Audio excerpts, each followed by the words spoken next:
Cybersecurity war ein ziemlich wildes Thema 2022. Durch den Krieg haben wir auch bei uns einige Änderungen gespürt. Hacker haben leider nicht mal mehr vor der kritischen Infrastruktur zurückgeschreckt. Krankenhäuser, Bildungseinrichtungen, sogar das Rote Kreuz wurden angegriffen. Viele haben mich in letzter Zeit gefragt, ob ich nicht froh bin, dass unsere Verwaltung zum Großteil noch auf Fax basiert. Und ich antworte meist, sie sollen keine Faxen machen. Denn die Daten liegen natürlich trotzdem digital. Und digital kann angegriffen werden. Wenn unsere Verwaltung Datensilos, digitale Ausweise oder auch nur Excel-Tabellen nutzen will, müssen wir mit Angriffen rechnen. Und das heißt für mich, dieses Jahr wird ein verdammt wichtiges für die Cybersecurity. Hier sind also meine Trends nicht nur für die Verwaltung, sondern natürlich auch für Firmen und für Privatpersonen. Ja, richtig geraten. Natürlich steht GPT-3 bzw. GPT-4 auch hier auf dem Plan. Ich habe bereits ein Video dazu erstellt, wie man ChatGPT zum Hacken benutzen kann, auf der guten und auf der bösen Seite. Ich bin aber immer noch natürlich absolut davon überzeugt, dass ChatGPT als Code-Assistent zum Beispiel zum Korrekturlesen von Code stark genutzt werden wird. Ich bin ebenfalls davon überzeugt, dass immer mehr Internetverkehr mit KI analysiert wird, so wie beispielsweise das Cloudflare schon sehr lange macht, um Bot-Traffic zu erkennen und dadurch eben auch Denial-of-Service-Angriffe zu erkennen. Und natürlich lassen sich damit auch Softwaremuster erkennen, beispielsweise ob eine ausführbare Datei Code enthält, der auch in einer bekannten Malware zum Beispiel vorhanden ist.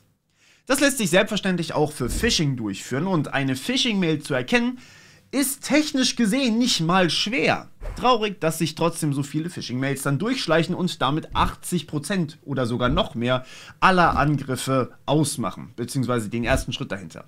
Auch hier kann KI eventuell eine Lösung oder zumindest ein Teil für die Lösung des Problems sein. Die Frage ist nur, wie schnell werden diese Tools adaptiert? Sind wir schneller als die, die sie bösartig nutzen? Und wer kann sie sich leisten? Wem stehen sie zur Verfügung?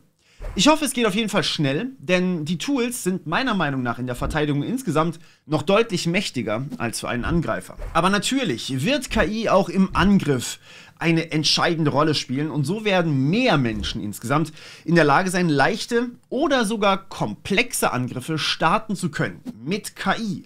Und hier muss man sagen, wer jetzt noch kein Bug-Bounty-Programm hat, der hat was falsch gemacht.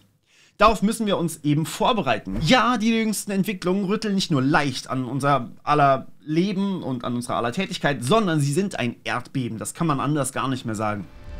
Aber der beste Code von 5 KIs gegengelesen und von weiteren 50 intelligenten Systemen überwacht auf der Seite von zum Beispiel Microsoft Azure oder AWS bringt euch absolut gar nichts, wenn ihr die Cloud falsch administriert. Und das war in der Vergangenheit ein riesiges Problem. Ich sage nur Corona-Testzentren, deren Google-Tabellen beispielsweise öffentlich zugänglich waren und die den Link zu den Google-Tabellen leider auch einfach so verschickt haben. Das wird Google nicht verhindern können, denn es ist ein Feature und es soll euch möglich sein, Dateien zu teilen. Hier kommen wir also zum Thema Cloud Security. Nein, wir haben unsere Lektionen wohl noch immer nicht gelernt, aber ja, es kommt vor allem bei großen Unternehmen immer mehr an, dass Cloud Security sehr, sehr wichtig ist. Eigentlich wichtig wird, sobald man in die Cloud rein möchte. Die Berichte von falsch konfigurierten S3-Buckets wurden allerdings seltener. Das ist schön, trotzdem ist Cloud Security nochmal ein ganz eigenes Thema. Und wisst ihr, was da auch noch vor allem fehlt? Leute, die sich in der Tiefe auskennen, sprich ihr.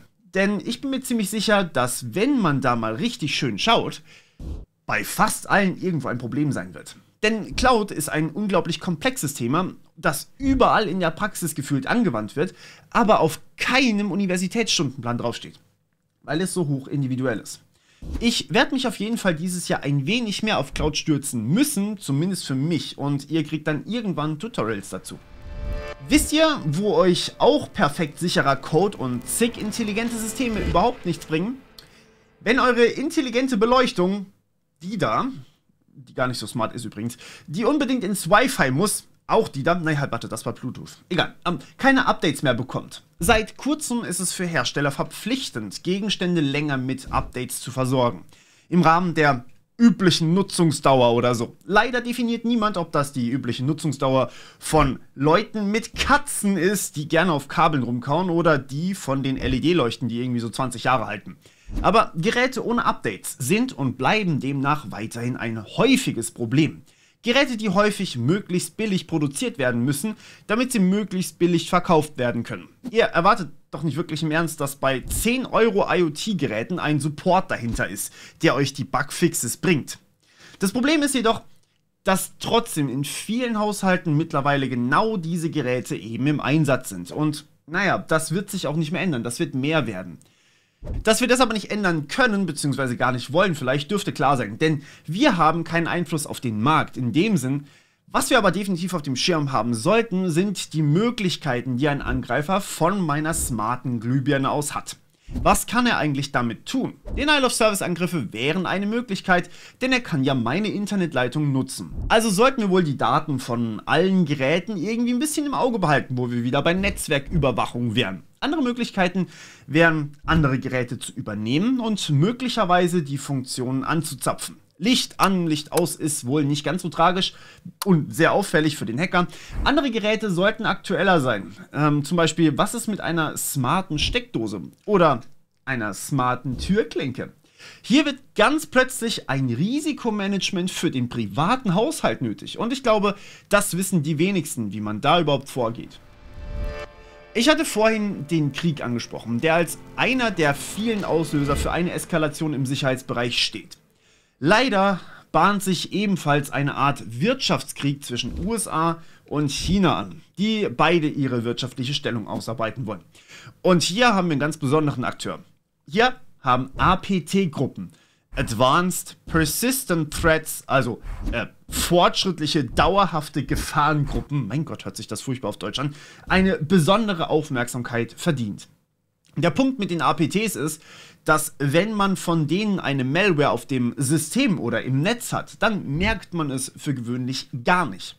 Sie schreiben alles mit, telefonieren Patente nach Hause und wenn sie erwischt werden, verhalten sie sich halt mal ganz kurz wie eine ganz gewöhnliche Ransomware, also verschlüsseln eure Daten und erpressen euch, damit sie selber nicht so sehr auffallen.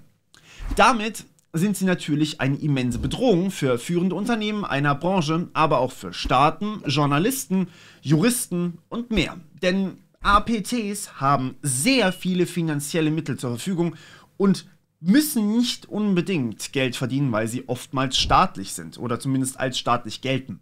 Hier hilft es, sich nur immer wieder klarzumachen, was man eigentlich für Daten hat und warum.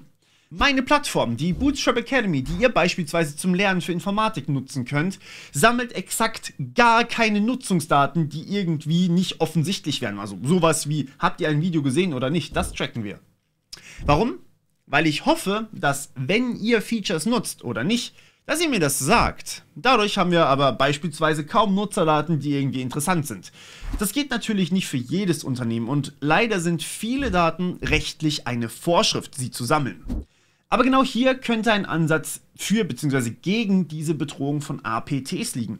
Je weniger Daten ich habe oder je weniger Daten über das Netz verfügbar sind, desto weniger kann gestohlen werden. Und Patente müssen doch meist nicht für alle im Unternehmen verfügbar sein, oder? Das bringt mich zu meinem nächsten Punkt. Wer hat welche Rolle im Unternehmen? Wer braucht Lesezugriff auf Datei X? Wer muss in Ordner Y schreiben können? Das sind komplexe Fragen, die mit Identity und Access Management geregelt werden. Über die Jahre ist hier immer mehr Feingranularität entstanden, was gut ist auf der einen Seite, schlecht auf der anderen Seite. Denn durch Feingranularität, also ich kann alles sehr, sehr genau einstellen, steigt leider auch die Komplexität immens.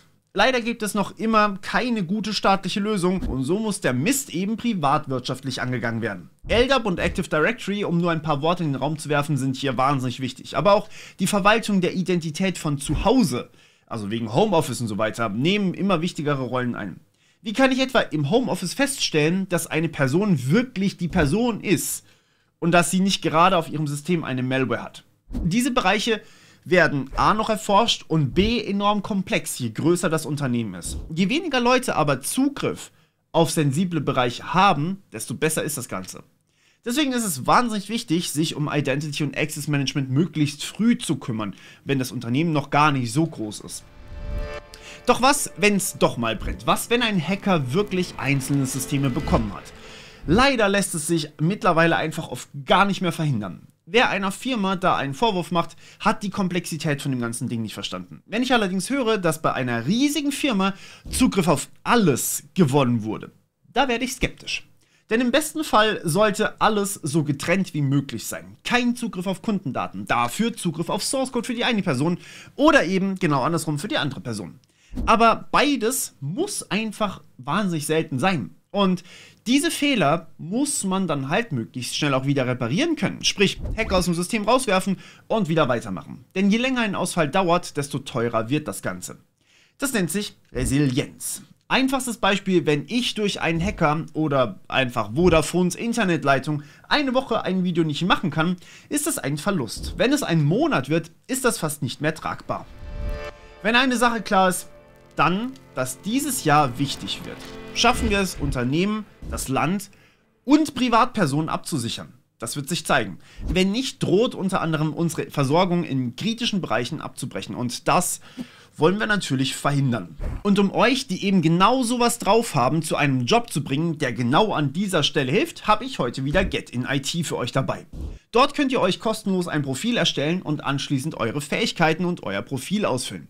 Wenn ihr das getan habt, heißt es kurz Kaffee machen und entspannt zurücklehnen. Denn dann melden sich die Firmen bei euch. Wir konnten bislang wirklich einige Leute vermitteln und ich freue mich jedes Mal, wenn jemand von euch mir deswegen schreibt. Also danke an Get in IT und natürlich auch an euch, dass ihr diesen Service in Anspruch nehmt. Und für den Fall, dass ihr noch keine so krassen Fähigkeiten habt, auf meiner Bootstrap Academy könnt ihr genau das alles lernen, was ihr braucht für so einen Job. Deswegen geht diese Partnerschaft auch schon so lange.